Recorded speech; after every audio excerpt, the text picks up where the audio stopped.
What's up guys, welcome back to the channel, and in this video we're going to be working on my 1996 Toyota Camry station wagon, and we're going to be replacing the rear brakes. Now on this one they're not drum brakes, it's the V6 and it's the wagon, so it's got the big brakes, and that's disc brakes. As you can see, they're shot, and they're even more shot on the other side. So anyway, they're disc brakes with parking brake shoes inside. We're not replacing the parking brake shoes at all or touching them. I'll be adjusting them, but that's about it. I have a video on replacing those if you're interested. This video is just going to be pads and rotors, a simple brake job. So let's get this in the garage and let's get started. Before I go any further, I just wanted to mention that all the parts and the tools that I use in this video are going to be linked down in the description. So if you're interested, check that out. Okay, so first things first, let's jack up the car. I'm going to jack it up on the rear subframe. That's how you lift the rear end evenly in the air. There's a nub that sticks out on the rear subframe, and that's where you want to jack it up.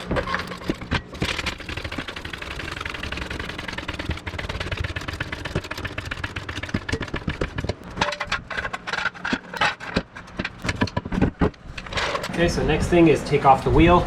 They are 21mm lug nuts, and if you don't have an electric or pneumatic impact, take these off or break them loose at least before you jack up the car, otherwise the wheel's just going to want to spin on you.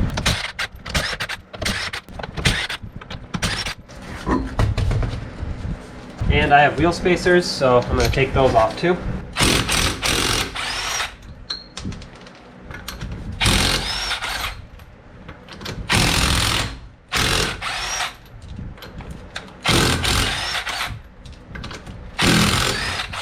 Yeah, I know I'm not supposed to use chrome sockets on impacts.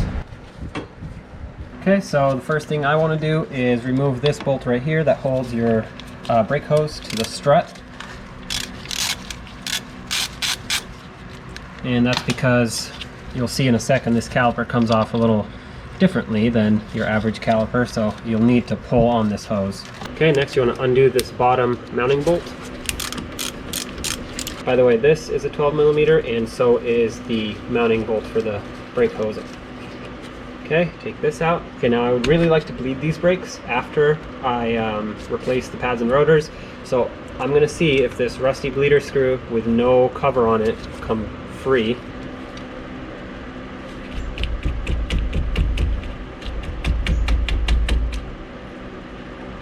Definitely don't want to break it,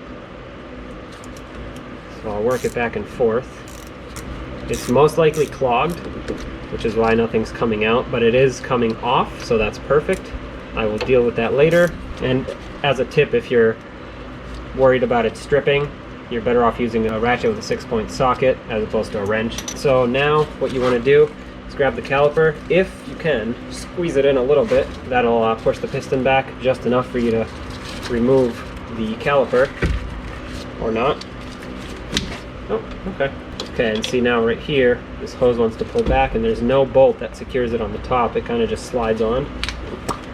And there you go. Well, there is a bolt, but it's hidden in there. So at this point, you want to look and see if there's any fluid coming out of here. This one looks rusty but dry, so that's fine. I'm not going to replace it. The sliders, this one's a little stuck in here, but this one just slides here, so we'll see if we can unseize that. There's no fluid, caliper looks good, so set it aside, make sure it's not dangling by the hose. Remove your pads, or what's left of your pads. That's fine. Oh yeah, sliders were definitely seized. Look at this difference. No pad, pretty much half a pad. And next, take out the bracket. Okay, next, after you take the pads off, some of your hardware might fall out. Mine did on this side. You want to take these two bolts out. That's what holds the caliper bracket in. They are 14mm. They might be rusted. Mine were actually super rusted, and they rounded off, both of them. So I had to hammer a 13 on, try to take them out, clean up the threads, put new bolts in, and these are my new bolts that I'm going to show for the video. Anyway, they're supposed to be 14s, and they shouldn't be extremely tight, so you can probably just get them with a 3/8 ratchet.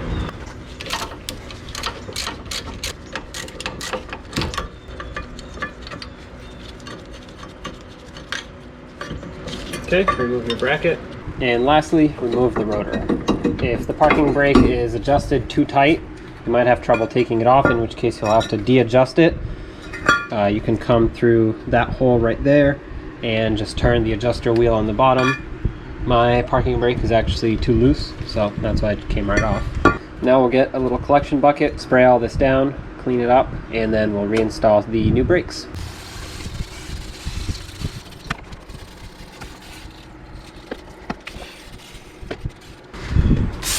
That's better. If your hub surface area is very rusty, you want to clean it up. Mine's not, but I'm still going to clean it up a little bit. I'm just going to get the surface dirt off with a wire brush, but this one's actually very clean. You just don't want any raised areas or bumps because that will affect how your rotor sits on it, and then you'll get weird brake feelings. As you can see, this rotor here was scraping metal to metal. That's where there was still a little bit of pad. This is just all metal. So before I adjust anything with the parking brake, because this is a new rotor, I want to put it on and just see what it's at, if it even needs to be adjusted. Actually, it does not. So what you want with parking brake shoes that are not drum brakes, you want the slightest amount, you want to hear them touch, but you don't want them dragging. So this right here is actually perfect because I can hear them touch, but they're not actually dragging, as opposed to drum brakes where you do want a little bit of drag on them. These parking brake shoes are perfectly adjusted as they are right now, so I'm just going to leave them. If you had to adjust them, you turn the hub to where it has one of these big holes on the bottom, and if you look through that hole right there, you can see a little adjuster star wheel thingy. You get a screwdriver, a little pry bar or whatever, and turn it one way or the other to either expand the shoes or contract them back to loosen it up. Okay, so before I move on to prepping and installing the rotor, I'm going to put a little bit of anti-seize on here. If you have the kind that comes in a spray can, it's a lot more convenient. Otherwise, just paint it on. It doesn't have to look pretty as long as it's coated. And what this does is it'll prevent two things. One, the rotor from sticking when you go to do your next brake job, but also it'll prevent rust from building up here and making it so the brake rotor doesn't sit flush on the hub. Alright, so at this point what I'm going to do is clean up my rotor.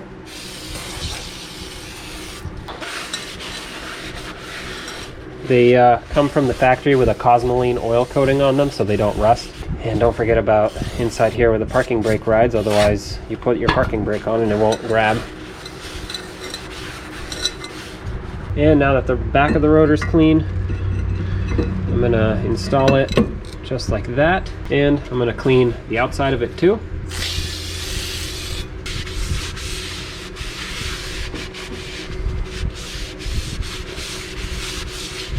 There we go. Now you got to move on to taking apart your caliper bracket and cleaning it. So I remove these small anti-rattle clips. And now I'm going to get a wire brush and clean in here. Depending on how much rust you have, you can just wire brush it like this and maybe it comes off, or you might have to use a little sanding disc or a grinder disc to actually dig into the rust and remove it all. So you do whatever is best for you. I'm going to try the wire brush because it's not actually that bad.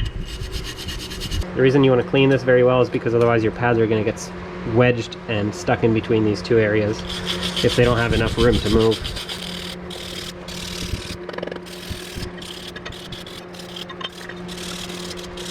Okay, I'm going to consider that clean. So let's lube it and install our caliper bracket hardware. Alright, so if you buy the same kit that I link in the description, it should come with all of these anti-rattle clips. So you want to pick the right ones.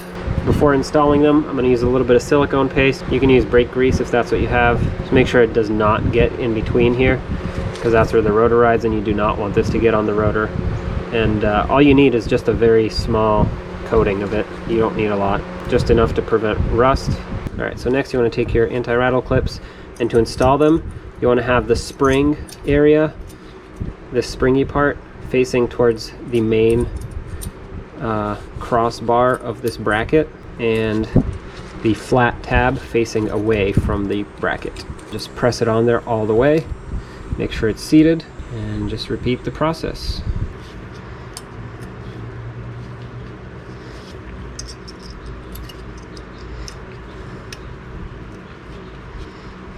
Alright, next you take your bracket, and if you want to put a lug nut on the rotor right here so it can stay in place, you can. And start in your 2 caliper bracket bolts.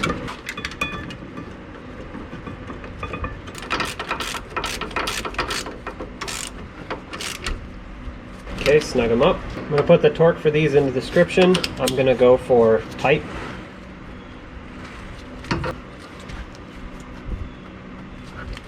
Okay, next we want to take care of the slider pins. So this boot, you can take that off of here and inspect in there. This area is fairly clean, so I'm just going to add grease to it. This boot, if you want to clean it, you can shove a paper towel through it or a rag out through the other side, and then just twist it. As you twist it, all the junk and grease, old grease, will be collected onto the rag. Then you can add new grease to this.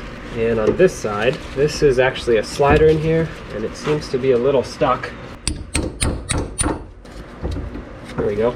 If this is completely seized, well, you're gonna have a hard time getting that out, but ideally you would want to get it out. This being somewhat dry but not rusty is good to reuse. If it's rotted or pitted or anything, you don't want to reuse this. And what I'm going to do next is not lubricate the pin itself, because the boot will take all the grease right off. So what I'm going to do is actually put grease inside.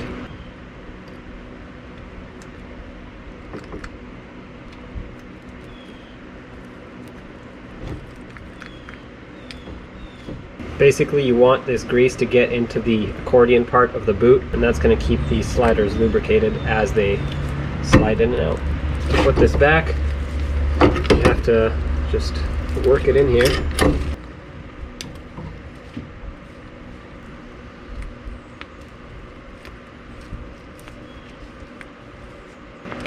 Okay, just make sure the boot is seated inside of this lip. I'm going to stick this bolt through like this, and that'll clean out the extra grease that's inside of the slider. You don't want that on this bolt. Now that that slider is clean and installed, you want to put a little bit of grease in here.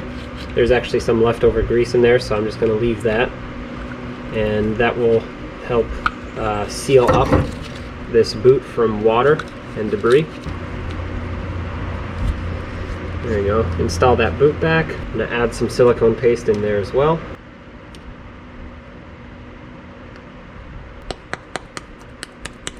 Now with clean hands, you want to take your pads, and obviously I have the wrong side. Okay, so the one with the squealer or the wear indicator is actually going to go on the inboard pad, but on the top side. And the idea is that once it wears down and you're driving forward, it's going to pull up on this wear indicator and make noise for you. That way you know that your brakes are low. Once your pads are in, you want to make sure they slide around easily. You don't want them to be stuck in there. And now it's time to compress the piston. There are multiple ways of doing this. You can use large pliers if you have some, or if you have a special tool, that's fine too. It's called a caliper depression tool. And what you do is you put a pad in here. There are multiple types of this tool as well, so it's not just this one. And what you do is you just slowly push the caliper back. What I'm actually going to do is I'm going to crack the bleeder screw. That way old fluid can come out of here and not get pushed back up the line. And my bleeder is clogged, so I'm going to have to completely remove it, which is fine. I'm going to bleed the brakes afterwards anyway. Yeah, that's dirty.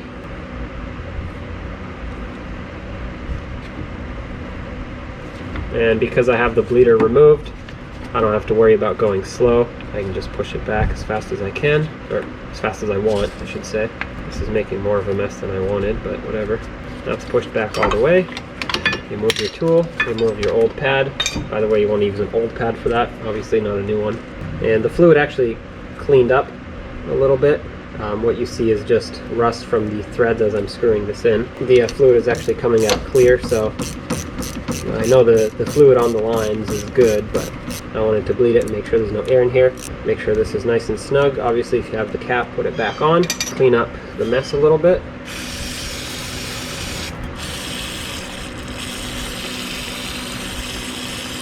And now it's time to install the caliper. Like we removed it, slide it up over this top slider pin. Make sure it's seated all the way. bring it down, line up your bottom bolts. If you'd like to use thread locker, by the way, on any of them, go ahead. And this was a 12mm, and this does not get tightened down very much. It's somewhere around the 20 foot-pound area tops. So this one, you make it snug, give it a little bonk, and you should be all set. Okay, that's snug. A couple bonks, and you're all set. Now that it's mounted, if you wish to re-bleed, make sure there's no air, you can. Lastly, don't forget to put this bolt back in that secures the brake line, brake hose I should say. If you would like to put some anti-seize on that, that's a good idea. Usually I do. That one already has some on it, so I'm not going to, but usually I do because they get stuck in here. This is an open hole back here, so it freezes up over time, and then you go to undo it and either breaks or bends this bracket, and then, well, you're in for more of a job than you asked for. So go ahead and put some anti-seize on that, and now it's time to mount our wheel. Oh, one more thing, this is supposed to have a plug here. I don't have it because my old rotor didn't have one. I put the old rotor on, and the one before that didn't have one either. Basically, the car never came with this, so I don't have one. I should get one, but I don't have it now, so pretend like I put a plug in here. By the way, this is where you would adjust your parking brake if it needed adjustment without taking off your brakes. You just take off your wheel, put a screwdriver through here, and adjust. Okay, so like I mentioned before, I have wheel spacers, so for me those are gonna go on first. Always make sure the backside is clean, and that applies to wheels too. If you're mounting a wheel and it's all dirty, corroded, or rusty, clean it out first because it will cause a shake. And if you didn't know, wheel spacers always use thread locker. If anybody's interested, these are 1.5 inch spacers. And the wheels I'm running on this car are stock wheels off of my Lexus GS300. So I believe they're 7.5 inches wide. I'm running 215 65, nope, 215 60 16s. They look okay. Better than stock. Okay, time to torque it. And with wheel spacers, you torque the spacer to whatever the torque is for your wheel. The torque for this car is 76 foot-pounds. I'm actually doing 85, just then running different wheels, spacers, and I applied the parking brake. Otherwise, my wheel is just gonna spin. You can see that holds it. It's also a good way to test your parking brake. A little bit of movement is okay, just because the shoes wobble in there, but as you can see, eventually it holds. Okay, so I actually washed my wheel because these brakes were metal to metal, and when you have metal to metal brakes, you're actually releasing a lot of straight up metal dust. And then it gets on your wheels. Once it gets on your wheels and it rains, it starts rusting, and then your aluminum wheels get all rusty and crappy and horrible looking. So I washed them.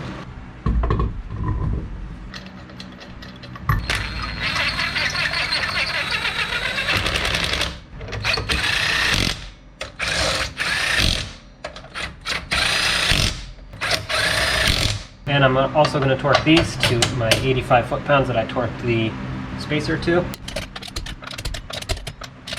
And that's done. Now you just do the same thing on the other side, and you should be all set. Now the thing is, after you've completed both sides brakes, you actually want to go out on the street, and it's called burnish the brakes. It's basically like braking in the brakes. What you want to do is start at a low speed, 20 miles an hour-ish, and slowly slow down, then go up to 30 or 40, slowly slow down, get up to highway speed, slow down all the way till you get them nice and hot. That's the point. You want to get them hot so that the pads and the rotors mate together perfectly, but don't overheat them, obviously. Don't go crazy till you lose brakes and you get brake fade. Don't do that. But you want to just heat them up a little bit so that they mate together and create this perfectly smooth, flat surface to grip onto. Alright, so hopefully that helped you out. Hopefully you enjoyed the video. Again, all the parts, tools, and torque specs are in the description, so check that out. If you have any questions, leave it in the comment section below, and I will see you in the next one.